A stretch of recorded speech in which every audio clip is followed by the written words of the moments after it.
Another day to live, another day to love, and another day to love. So for today's video, we're going to talk about our lesson number 1, which is about the conic section, particularly circle.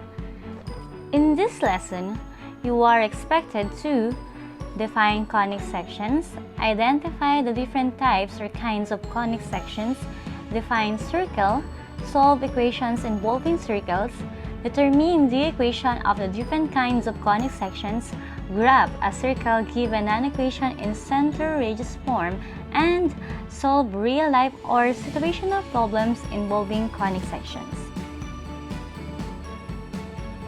Looking at the picture above, this is the San Juanico Bridge. Stretching from Samar to Leyte with a total length of more than 2 kilometers, the San Juanico Bridge has served as one of the main thoroughfares of economic and social development in the country since its completion in 1973. Adding picturesque effect onto whole architecture, geometric structures are subtly built to serve other purposes. The arc-shaped support on the main span of the ridge helps maximize its strength to withstand mechanical resonance and air-elastic flutter brought about by heavy vehicles and passing winds. We introduce conic sections, a particular class of curves which sometimes appear in nature and which have applications in other fields. In this lesson, we will discuss the first of their kind, circles. Conic sections, are also known as conics, are formed by intersecting a double nap cone with the plane. So let's have an overview of the conic sections. We introduce the conic sections or conics as a particular class of curves which can oftentimes appear in nature and which have applications in other fields. One of the first shapes we learned, of course, is a circle, which is categorized as a conic. When you throw a ball, the trajectory it takes is a parabola. The orbit taken by each planet around the Sun is an ellipse. And properties of hyperbolas have been used in the design of certain telescopes and navigation systems. We will discuss circles in this lesson, leaving of course the parabolas, ellipses, and hyperbolas for subsequent lessons. So take a look at the illustrations on this slide. So we have a circle, ellipse, parabola, and hyperbola. So in that figure, a circle is when the plane is simply horizontal, while the ellipse, on the other hand, on the lower part, is when the tilted plane intersects only one cone to form a bounded curve. On the other hand, we have here the parabola. Parabola is formed when the plane intersects only one cone to form an unbounded curve. And lastly, for hyperbola, is when the plane, of course not necessarily vertical, intersects both cones to form two unbounded curves, in which each called a branch of the hyperbola. Actually, we can draw these conic sections, or also called conics, on a rectangular coordinate plane and find their equations. To be able to do this, we will present equivalent definitions of these conic sections in subsequent sections and use this to find the equations. Again, there are other ways for a plane and the cones to intersect to form what are referred to as generate conics, a point, one line, or two lines. In addition is when we say double nap cone, it refers to two cones that is placed point to point. So for this lesson, we will first discuss the concept of a circle. A circle is a conic section that is formed by intersecting a cone with a plane that is perpendicular to the axis of the cone, and this is illustrated in our figure earlier. Aside from that, we can say that a circle is a set of all points in a plane that are equidistant from a fixed point that what we call the center. Okay, they have the same distance when we are talking about equidistance. Then the distance from the center to any point on the circle is called the radius of the circle, which is denoted by r, in which where r is greater than 0. So for today, let us have the standard form of the equation of a circle. The general equation of a circle can be derived using the distance formula. So as you can see here, this is the standard equation of the circle with center in h and k and radius in r. In other way, if the center is the origin, then h is simply equal to o and k is equal to o because the point in the center is 0, 0. In that case, the standard equation now is then x squared plus y squared is equal to r squared. So remember that the standard form of the equation of a circle differ depending on the value of its center. So as I've mentioned, the general equation of a circle can be derived using the distance formula. It's like, how come there's a standard equation of a circle? What happened? So we can recall that the distance between 2 points is given by the distance formula, which gives the distances between two pairs of points in terms of their coordinates. So we have d is equal to the square root of x sub 2 minus x sub 1 quantity squared plus y sub 2 minus y sub 1 quantity squared. So let us first learn how to derive the distance formula. Suppose you're given two arbitrary points A and B in the Cartesian plane and you want to find the distance between them. So here it is. You have here the point A and the point B, but you don't know what's the distance between them. So the first thing you need to do is to construct the vertical and horizontal line segments passing through each of the given points such that they meet at the 90-degree angle. So we have here, look at the image, and we have here met at the 90-degree angle. So the next thing is to connect points A and B to reveal a right triangle. Okay, so you can see that on the slide. Next is for you to find the legs of the right triangle by subtracting the x values and the y values accordingly. So aside from that is for you to know the distance between the point A and B is just the hypotenuse of the right triangle.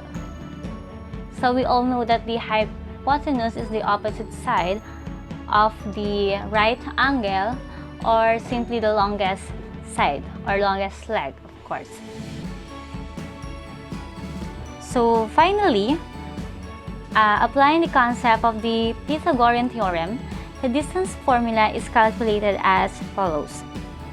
So we have hypotenuse is simply equal to distance, so that is equal to the square root of x sub 2 minus x sub 1 quantity squared plus y sub 2 minus y sub 1 quantity squared, as shown in the figure.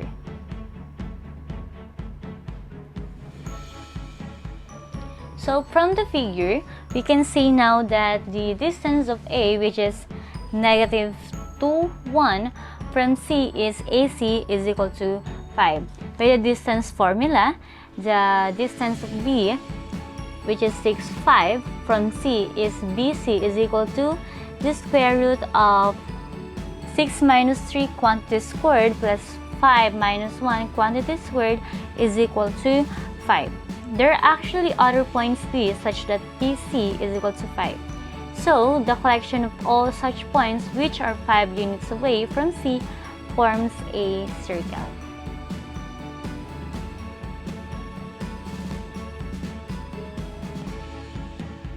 So, let the circle C of a circle be located at point HK and the radius be equal to R. Also, let the point P XY be any point on the circle. So it has the center, looking at the figure earlier, it has the center C, which is HK, and radius R is greater than 0. A point P is on the circle if and only if BC is equal to R. For any such point, then its coordinates should satisfy the following. We have BC is equal to R, in which we need to substitute the value of P, or the equation for the BC, which is the square root of x minus h quantity squared plus y minus k quantity squared is equal to R. Then finding the square root, we have now x minus h quantity squared plus y minus k quantity squared is equal to R squared.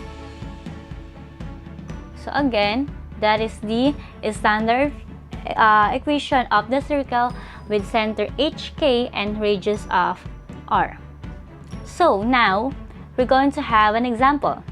First is for you to determine the standard equation of the circle given the coordinates of its center and the length of its radius.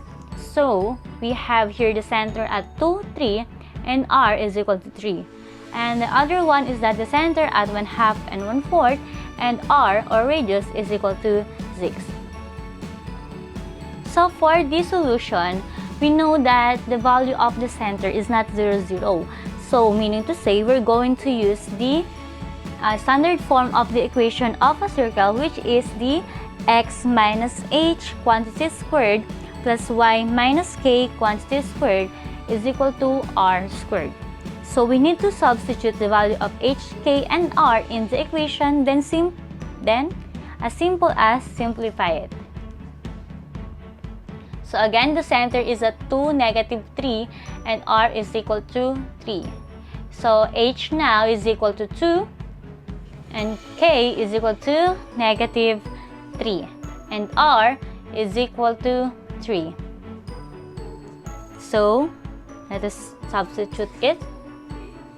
Okay, so y -3, since the given value of center is +3, and the equation that we have is separated by subtraction, we need to express it now. So we have x minus 2 quantity squared plus y minus negative, or quantity -3 quantity squared, because negative multiplied by negative, we have the positive. Okay, that's why we have the positive 3 earlier. So we have now the value of, or the equation in standard form. We have the x minus 2 quantity squared plus y plus 3 quantity squared is equal to 9. How do we get 9? That is squared of r, or r times r, which is 3 times 3 is equal to 9. So for our final answer, the standard equation of the circle is x minus 2 quantity squared plus y plus 3 quantity squared is equal to 9.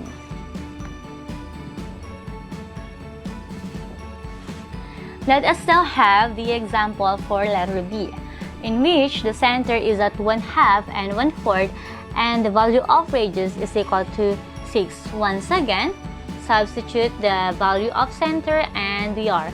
So we have h is equal to 1/2, k is equal to 1/4, and r is equal to 6.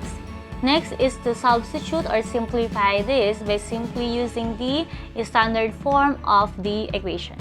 So we have here, as you can see on the screen, so all you need to do is to express the square root of 6. So we have now x minus 1/2 quantity squared plus y minus 1/4 quantity squared is equal to 36.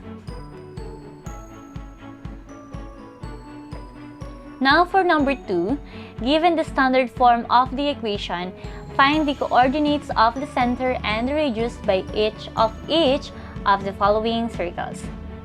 For letter A, we have x plus 9 quantity squared plus y minus 1 quantity squared is equal to 25. And for B, we have x squared plus y minus 1/4 quantity squared is equal to 16 over 9. So let's start with letter A. Again, use the standard form of the equation of the circle. So Since that is 5, we need, that is positive 9 and negative 1. Next is to follow, of course, our rule to make it positive. We have x minus multiplied by quantity negative 9. Because negative times negative, we can get the positive 9. So now, for 25, what is the square root of 25? That is 5, because 5 times 5 is simply equal to 25. So therefore, the center is at negative 9 fourths and 1. And of course, our radius is equal to 5. As simple as that.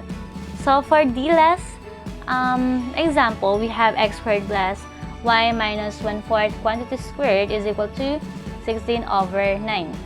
Again, use the standard form of the equation of the circle. Substitute the value. Now, why do I write 0? Because there's no value for h in the given equation. That's why it's 0. So all you need to do is to substitute those. So how do I get 4 over 3 squared?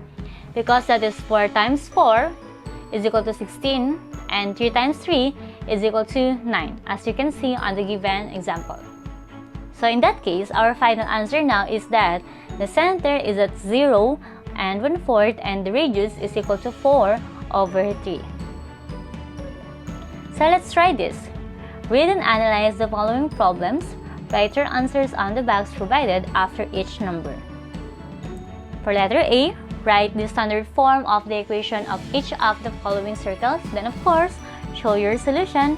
And for letter B, you need to determine the center of the length of the radius of each circle given its standard form.